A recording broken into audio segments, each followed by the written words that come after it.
Namaskar and welcome again to Planet to Soul Astrology. So friends, hope you all are doing wonderful and stay tuned with Planet to Soul Astrology by subscribing my channel and hitting the like and bell icon so that you get all the notifications of my latest videos. Also do visit all my old videos.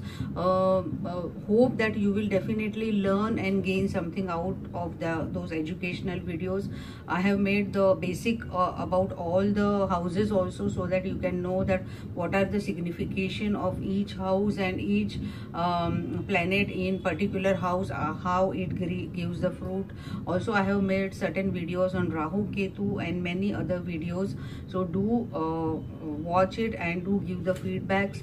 So today friends, I'm going to talk about your seventh lord in the first house of Navmansh chart, because Navmansh is the Kalatra Sukham. Navmansh is the basic and important chart to see the true characteristic, to see the true identity of one's spouse or native spouse. Also this Navmansh chart, whenever we see that, particularly for marriage and matchmaking, and particularly to know the coping up with another partner, apart from marriage also, if one want to go for the partnership, then definitely we have to assess the seventh lord, and then we have to see the Navmansh Kundli as we are seeing the Lagna chart.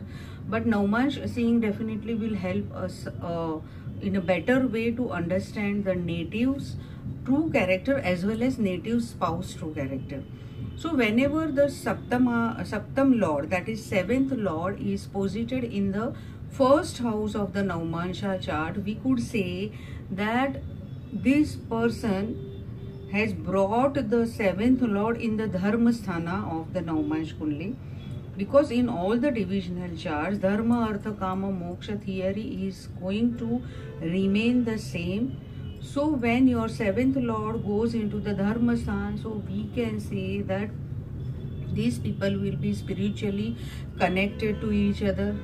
Definitely some past life connection will be there, as it is a Dharma Sthana. In some last life you had some pending affairs or pending things with your spouse, so definitely your spouse is sitting on your head in your ascendant. So your spouse becomes your first priority of your life. Second thing, you always are keen to know about your spouse and you are very possessive about marriage or marriage related things. You are very possessive about your spouse. Always you are thinking that what type of spouse I will get, whether I will get it or no. First house is basically directly opposite to seventh house, 180 degrees. So all this Kama Trikona and Dharma Trikona gets too much of activated. Now first house, if your seventh lord is posited here, once again I am making it clear, seventh lord of your natal chart, if posited in the first house of your Navmansh chart, I am talking about, because many people get confused due to this, so I am just clarifying it. So your seventh lord in first house of Navmansh chart, or D9 chart rather I should say. So these people are more indulged in the partnership work, or they are more indulged in the spouse's thoughts. Also they always think that from where my spouse will come, how will be my spouse, or what conditions I will meet my spouse. So that before marriage also spouse becomes part and parcel of their life.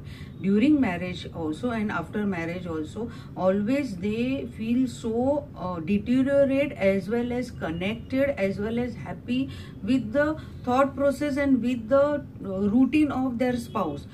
Totally they are dependent on their spouse unless and until Mars become powerful in the Navmansh chart.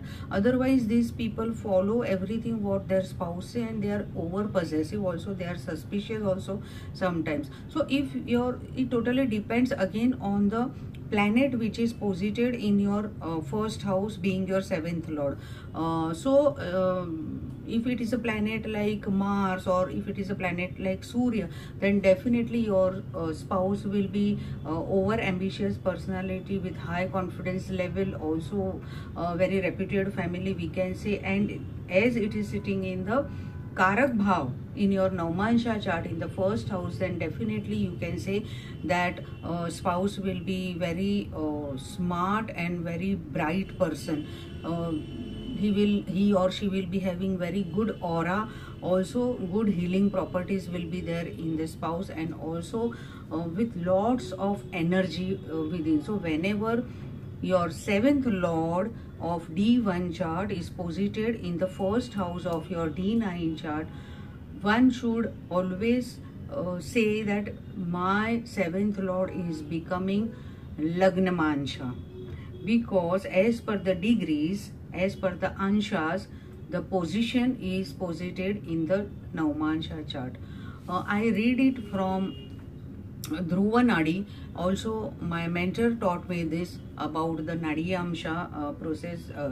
Shri Jai Muni wrote about it, the Dhruva Nadi, that in your Navmansha chart, whatever sign is occupying, your seventh lord becomes most curious, becomes most crucial, and becomes more important sign. So definitely what sign is coming in your ascendant also plays very important role.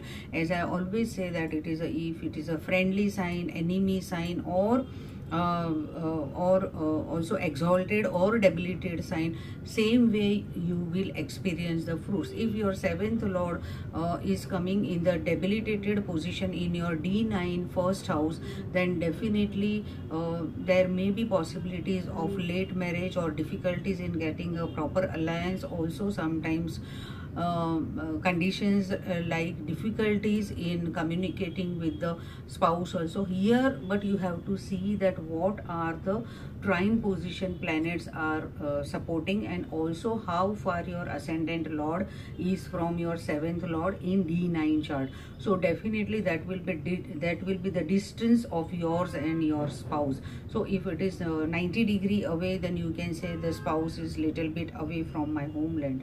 If it is 180 degree and also connected to 12th house lord, then definitely foreign prospectors or going very far away from the house after marriage is indicated. If you are a female, if you are a male, then definitely the female which you are going to get, she may be living far away, and maybe you will shift to her, or maybe after marriage you will connected to her at foreign land or at another state. This is also possible, but this will totally depend on the 10th lord and 10th house in Navmansha chart. But today we will not go into it to make more confusion. So your 7th lord of D1 in first house of D9 chart is a very good sign. No matter it is debilitated or it is exalted or it is in any sign, but even though debilitated, I said late marriage or something, but still it becomes little auspicious by coming in the Kendra as well as Trikona house, because first house is considered as Kendra as well as Trikona. So by that time, stay tuned with Planet to Soul Astrology. Next video I will make that when your 7th lord of D1 chart goes into the second house of your Navmansha chart. So namaste, and as I always say, sabka mangal ho. May all be blessed. Namaste.